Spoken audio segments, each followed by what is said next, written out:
નમસ્કાર. જેડબલ્યુએલ નીટના ક્વેશ્ચન આન્સરની અંદર ફરીથી પાછા આજે આપણે મળીએ છીએ અને જોઈએ નવો ક્વેશ્ચન શું છે. Na/2 Na જોજો અહીંયા સંવાદ જો પ્રશ્નની અંદર Na/2 Na ની ઇથેનોલ સાથે પ્રક્રિયા કરતા મળતા H ના Na ની સંખ્યા કેટલી હોય? વિકલ્પની અંદર સારું છે કે ગણતરી થઈ Na/2 Na/4 અને Na/8. પણ અહીંયા થોડો પ્રશ્ન ગૂંચવણવાળો છે. ઇન્ટરેસ્ટિંગ જો કોઈ વસ્તુ હોય તો પ્રશ્નની રકમમાં ફક્ત તમને ગૂંચવાડો આપે છે, બાકી એક્ઝેક્ટ કાંઈ એટલે કાંઈ પ્રશ્નમાં નથી બેટા. જુઓ Na/2. હવે Na એટલે શું તમને કહ્યું છે કે Na એટલે એવોગ્રેડો આંક. હવે આપણે ખબર છે કોઈ પણ પદાર્થના અણુભાર જેટલું વજન લો. 4-11માં ધોરણની અંદર વસ્તુ સંવાદ આવતો તો ખબર છે કે કોઈ પણ પદાર્થનો અણુભાર જેટલું વજન તમે લો એટલે તમે એને 1 મોલ કહી શકો. 1 મોલ એટલે કે પદાર્થના અણુભાર જેટલું વજન. પદાર્થનો અણુભાર કહો તો એને એવોગ્રેડો આંક 6.022 × 10⁻23 અણુની સંખ્યા. જો અણુ હોય તો અણુ અને પરમાણુ હોય તો પરમાણુ, પ્રોટોન હોય તો પ્રોટોન ને ઇલેક્ટ્રોન હોય તો ઇલેક્ટ્રોન. જેને એવોગ્રેડોએ સાંકેતિક ભાષામાં એને કહ્યું છે આ સંખ્યા છે, કોઈ પણ ઘટકની સંખ્યા છે. અને એટલી સંખ્યા કહો એટલે 1 મોલ કહી શકો. 1 મોલ કહી શકો તો એટલી સંખ્યા કહી શકો. જો STPA તમે લો તો એ કદ થાય 22.4 લીટર.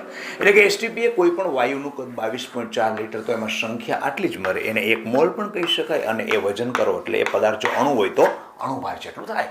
આ બધી વસ્તુ આપણને ખ્યાલ જ છે ઓલરેડી. એના બેઝથી અહીંયા હું તમને લઉં છું કે Na/2 એટલે શું? Na/2 એટલે એને એટલે એવોગ્રેડો આંક. એનો મતલબ 1 મોલ જો સોડિયમ હોય તો તમનો એને કહેવાય. 1 મોલ સોડિયમ હોય તો એને કહેવાય.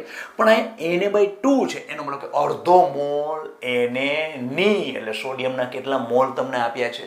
અડધા મોલ. પેલું આટલું બેટા ક્લિયર થયું કે અહીંયા તમને કન્ફ્યુઝન શું કરે છે? Na/2 એટલે કે સોડિયમના બીજું કાંઈ નથી, બીજું આમાં ફક્ત તમને અડધો મોલ સોડિયમ આપેલો છે. એની પ્રક્રિયા ઇથેનોલ સાથે કરવાનો છે. અને હાઇડ્રોજન અહીંયા પાછું બીજું ઇન્ડિકેશન એ છે કે H છે, H2 નથી, H છે એના મોલની સંખ્યા. એટલે એને એટલે એવોગ્રેડો આંક, એવોગ્રેડો આંક એટલે મોલ. તો H લેવાના છે, H2 લેવાના નથી. પણ પહેલા આપણે એવું કરીએ, પ્રક્રિયા કરીએ. ચાલો કે પ્રક્રિયા આની સોડિયમની ઇથેનોલ સાથે પ્રક્રિયા થઈને શું મળે છે? તો ઇથેનોલ એટલે C2H5OH. આની પ્રક્રિયા તમે સોડિયમ ધાતુ સાથે કરો છો. પ્રક્રિયા બહુ આપણે જાણીતી પ્રક્રિયા છે કે સોડિયમ ધાતુ અહીંયા આવી જાય અને સોડિયમ ઇથોક્સાઇડ બને એટલે C2H5ONA અને હાઇડ્રોજન વાયુ છૂટો પડે અને વાયુને હંમેશા 2 તરીકે લખાય.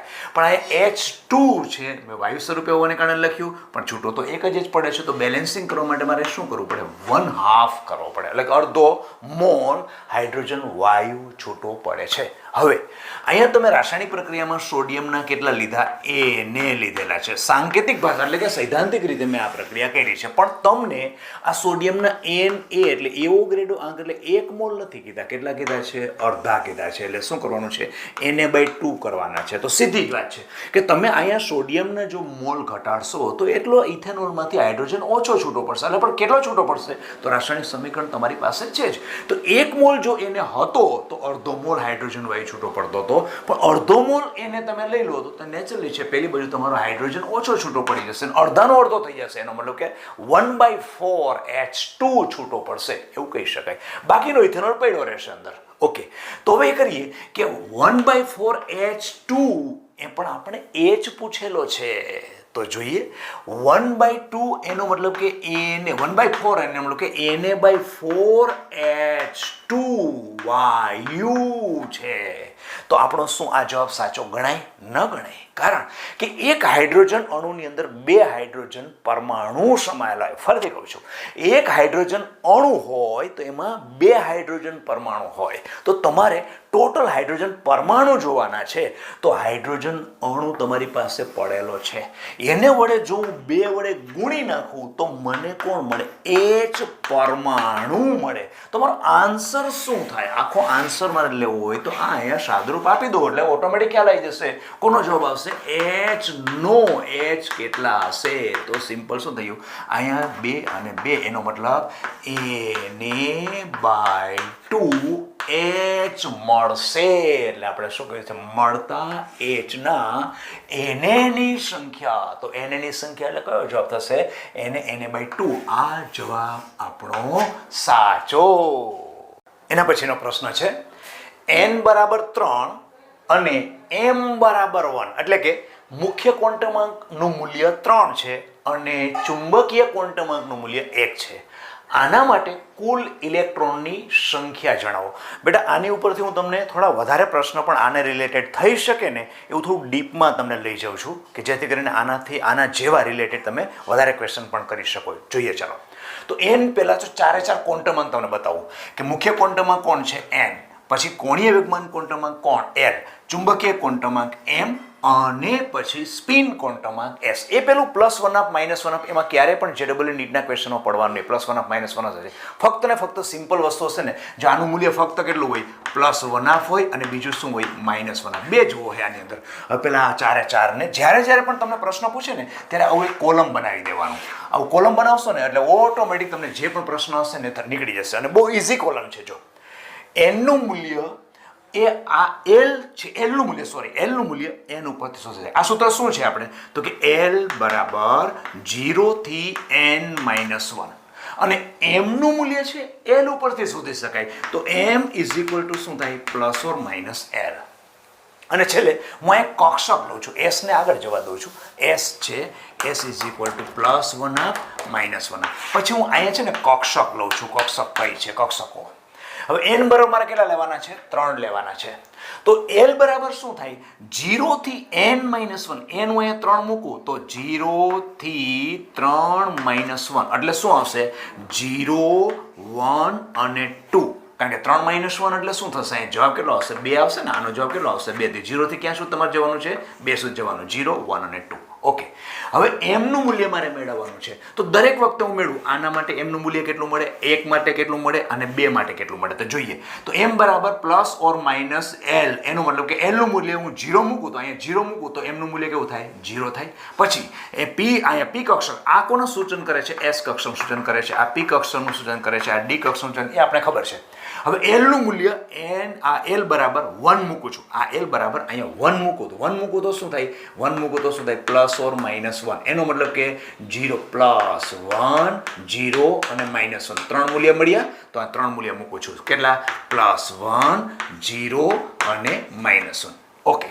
હવે એના પછી l નું મૂલ્ય d કક્ષક છે એટલે l નું મૂલ્ય અહીંયા 2 છે. l નું મૂલ્ય 2 છે તો અહીંયા 2 મૂકું તો 2 મૂકું તો શું થાય? બરાબર +or-2 કરું તો સાહેબ +2, +1, 0, -1, -2 આટલા મૂલ્ય મને મળે. તો આના માટે હું મૂકું છું અહીંયા +2, +1, 0, -1 અને -2. ચાલો હવે કક્ષક જે હું કહું છું, કક્ષક કહું છું એટલે આ કક્ષક કઈ? s બરાબર 0, m બરાબર 0. એનો મતલબ કઈ કક્ષક છે? s કક્ષક. s કક્ષક કેટલી હોય? 1. જો m નું મૂલ્ય જેટલા હોય એટલે કક્ષક હોય, એક જ મૂલ્ય છે. આ કેટલા છે? 3. કઈ કક્ષક છે? p કક્ષક. એનો મતલબ કે 3 p કક્ષક આવશે. આ p કક્ષક કેટલી આવે? 3 આવે. 3 તો કે px, py અને pz. તો પેલી કક્ષક માટે m નું મૂલ્ય કેટલું છે? +1. પછી કેવું છે? py માટે કેવું? 0 અને પેલાને કેવું? -1. એવી રીતે અહીંયા d કક્ષક છે. l બરાબર 2 એટલે d કક્ષક. તો d કક્ષક કેટલી હોય? તો કે 5 હોય. આ 5 દોરું છું. 1, 2, 3, 4 ને 5. એનો મતલબ કે અહીંયા કેટલું થયું? +2, +1, 0, -1 અને -2. આ બંને ભેગું ન થાય એટલા માટે આમ કરીએ. તો m નું મૂલ્ય અહીંયા કોણ આવે? આ dxy, dyz, dzx, dx² - y² અને dz². ઓકે. હવે આપણને શું કહ્યું છે એમાં બધામાં ઇલેક્ટ્રોન બે ભરીએ. આપણે જો બધામાં ઇલેક્ટ્રોન ભરીએ તો આમાં 2 ઇલેક્ટ્રોન ભરીએ. આ 1 ઇલેક્ટ્રોન, આ 1 ઇલેક્ટ્રોન. આ કેટલું હોય? +1 અપ અને પેલું હોય -1 અપ. એવી રીતે +1 up, -1 up, +1 up, -1 up, +1 up, -1 up. એવી રીતે +1 up, -1 up, +1 up, -1 up, +1 up, -1 up, +1 up, -1 up, +1 up અને -1 અપ. ઓકે. જો આના ઉપર તમને બધા જ પ્રશ્ન આને રિલેટ તમારા ક્લિયર થઈ જશે. પહેલા તમને આ આવડવું જોઈએ એકવાર. હવે જો તમને શું કીધું છે? n બરાબર 3. તો n બરાબર 3 માટે મને આટલી બધી કક્ષકો મળે છે.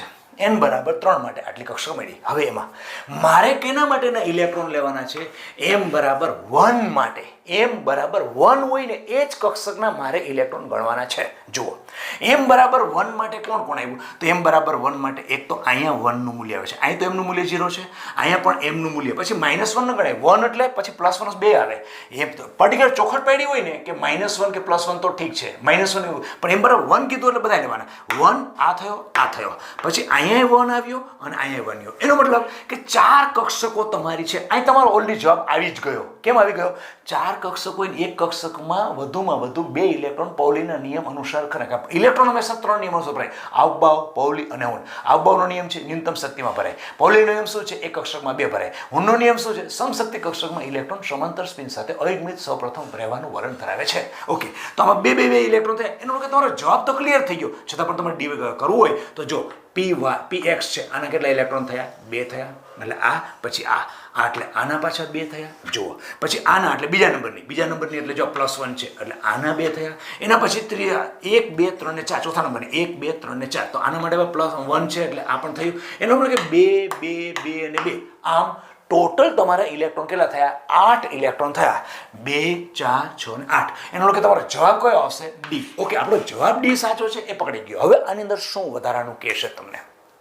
એવું કહ્યું હોય કે ફક્ત +1/2 સ્પિન ધરાવતા, અહીંયા ઉમેરી દઉં, ઇલેક્ટ્રોનના કુલ ઇલેક્ટ્રોનમાં +1/2 સ્પિન ધરાવતા ઇલેક્ટ્રોનની સંખ્યા કેટલી? તો તમારો જવાબ આવી જાય. કારણ કે એક કક્ષકમાં 2 ઇલેક્ટ્રોન હોય, એક +1/2 હોય, એક -1 હોય, +1/2 હોય, -1, એ તો ખ્યાલ જ છે.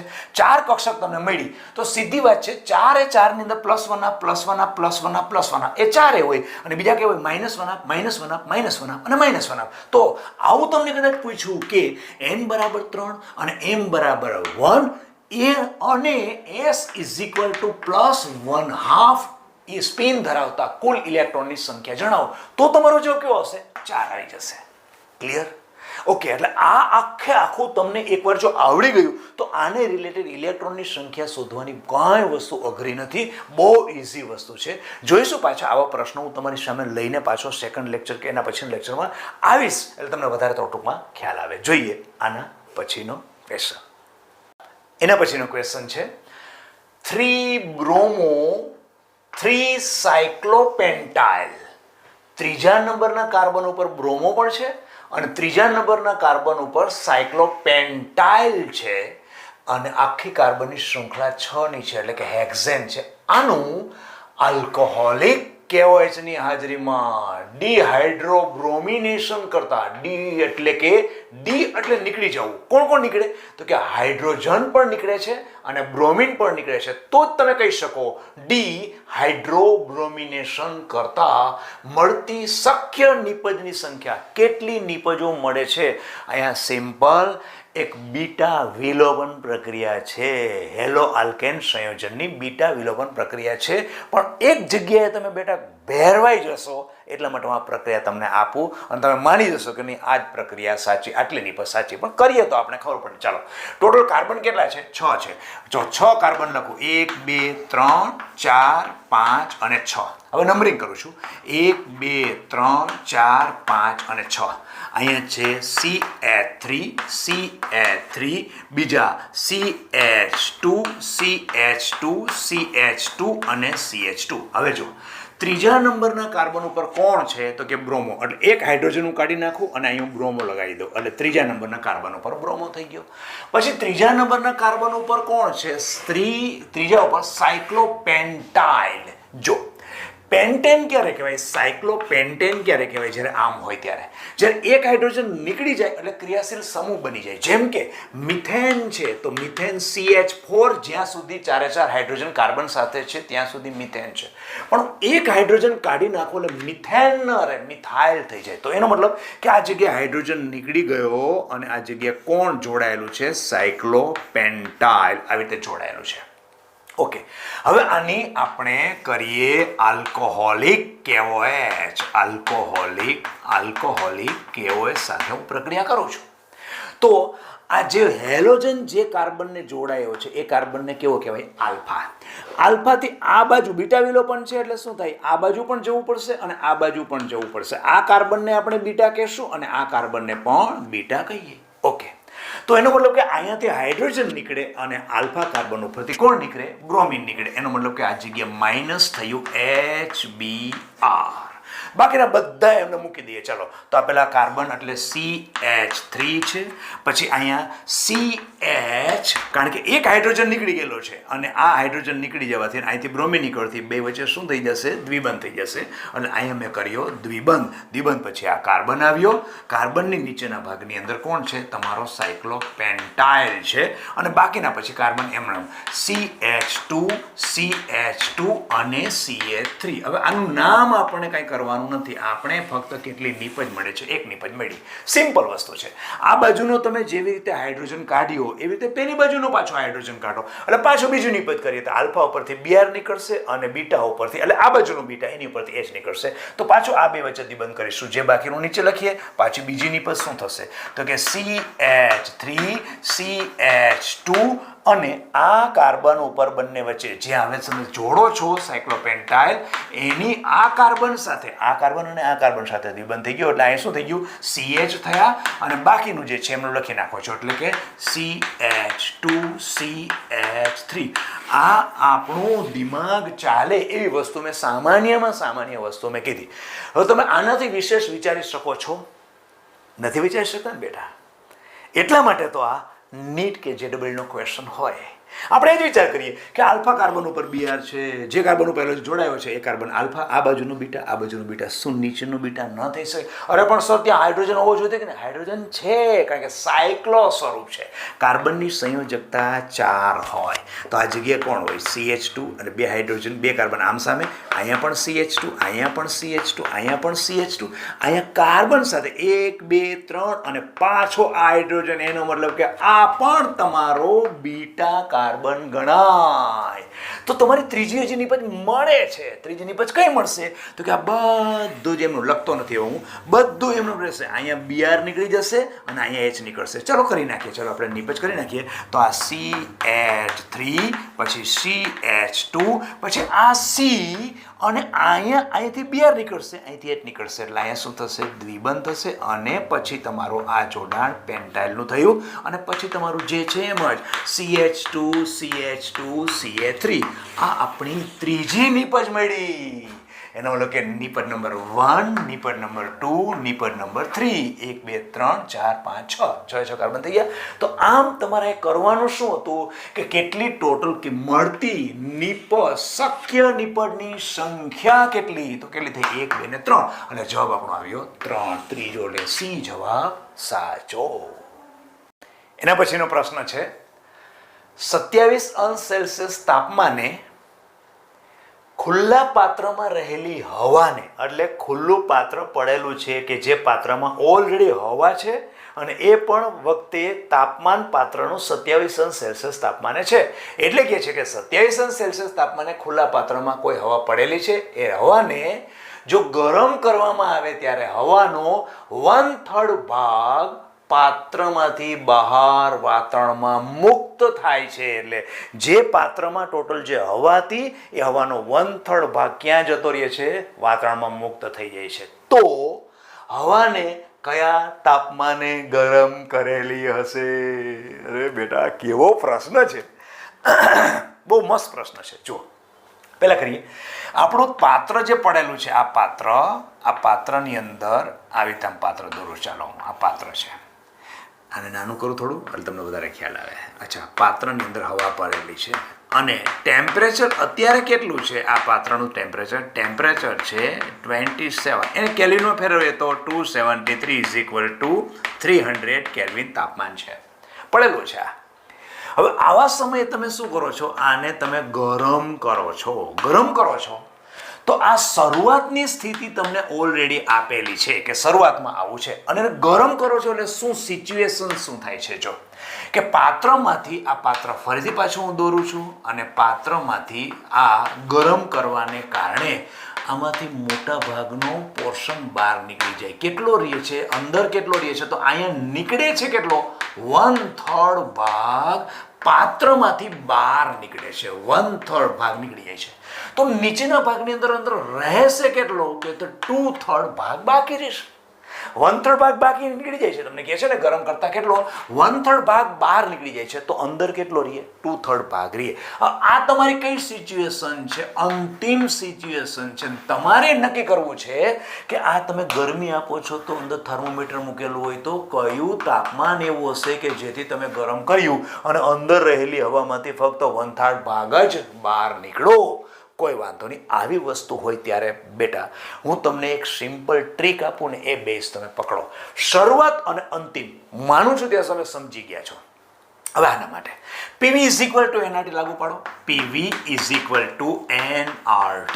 અને બીજી વસ્તુ ધ્યાન રાખો, ખુલ્લા પાત્રમાં જ્યારે પણ કોઈ રાસાયણિક પ્રક્રિયાનો ઉલ્લેખ આવે ત્યારે દબાણ અને કદ હંમેશા અચળ જ હોય. જો કેમ અચળ હોય? કારણ કે તમારું વાતાવરણનું દબાણ કેટલું હોય? એક વાતાવરણ દબાણ તમારું લાગતું હોય અને કદ તો તમે ફિક્સ જ છે. આ કદ તમારું ફિક્સ છે.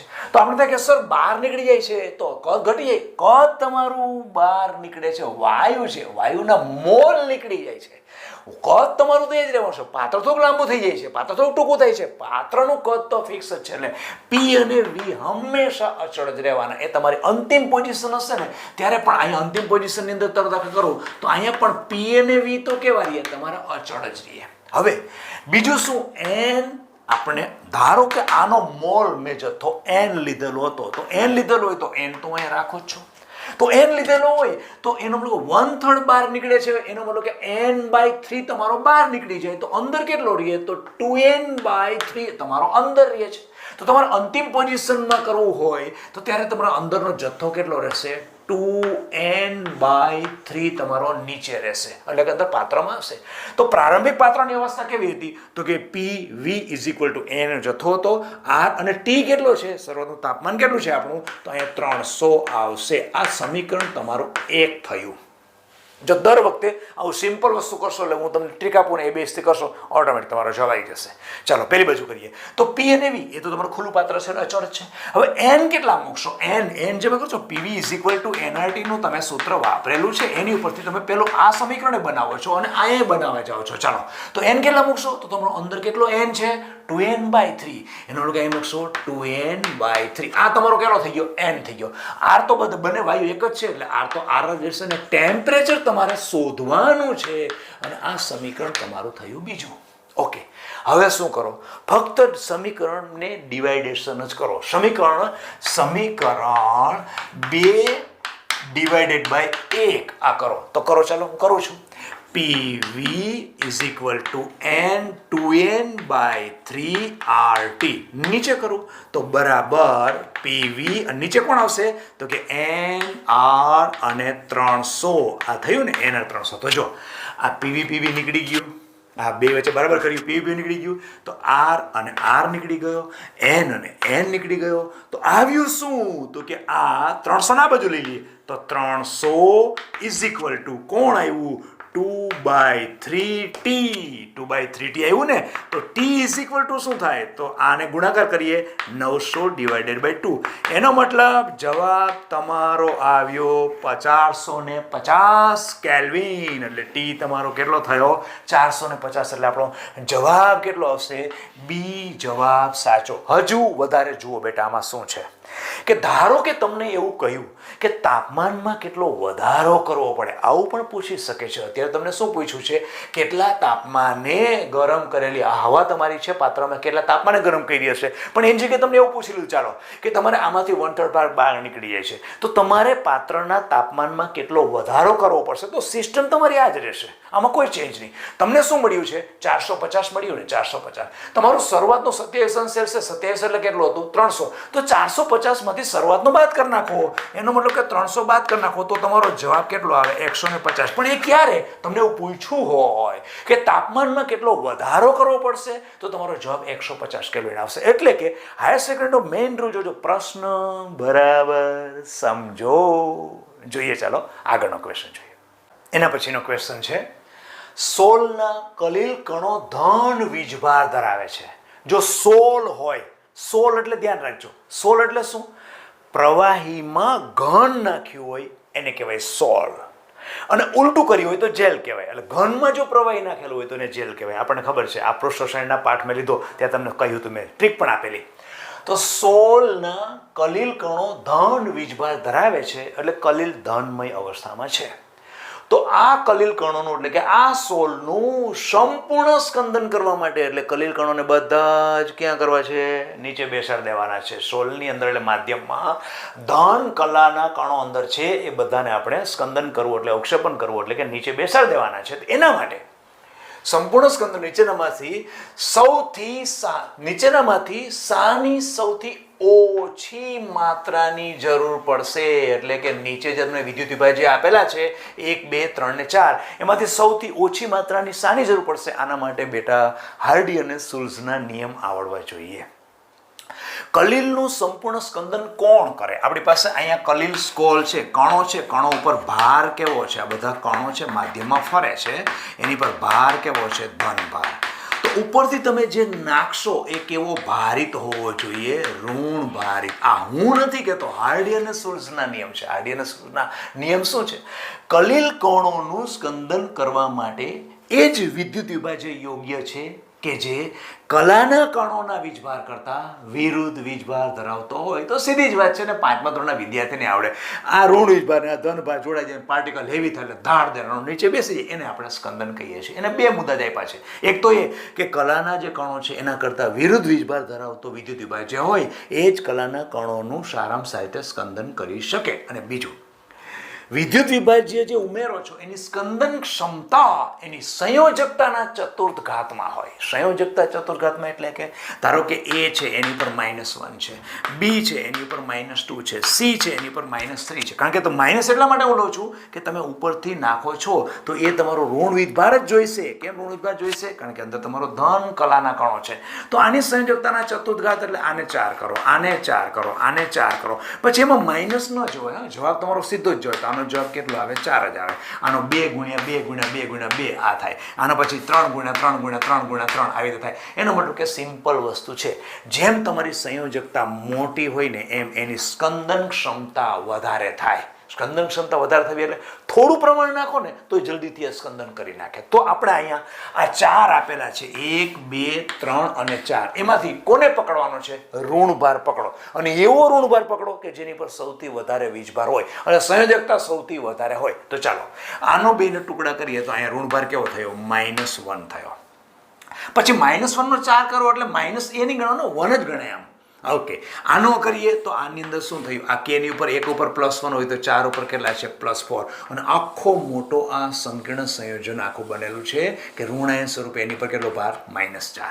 એવી રીતે આની અંદર કરશો તો આની ઉપર Zm +2 છે અને એક શેર ઉપર -1 હોય, કારણ કે 2 છે ને એટલે -1 -1. એવી રીતે અહીંયા સોડિયમ છે એ ધનભારી છે તો અહીંયા આપણો SO પર કેવો છે? -2. આમ આપણને મળે કેટલા?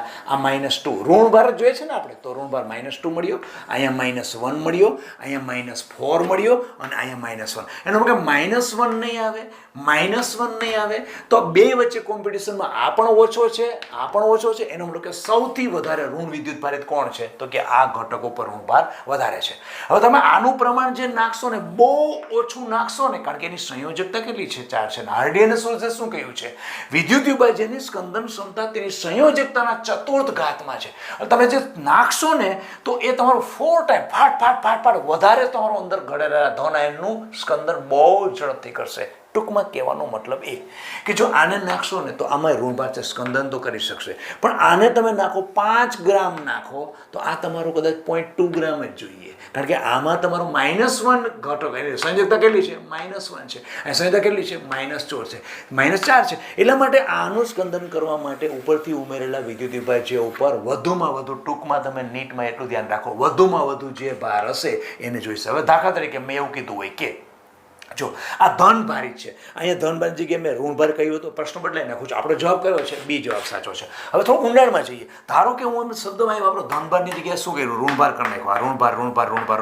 તો હવે તમારે આ પ્રશ્ન આ જ રહીએ તો આમાં કોને નાખવાનો? કોને અહીંયા અસર કોણ કરશે? અહીંયા ધન ભારિત જોઈએ.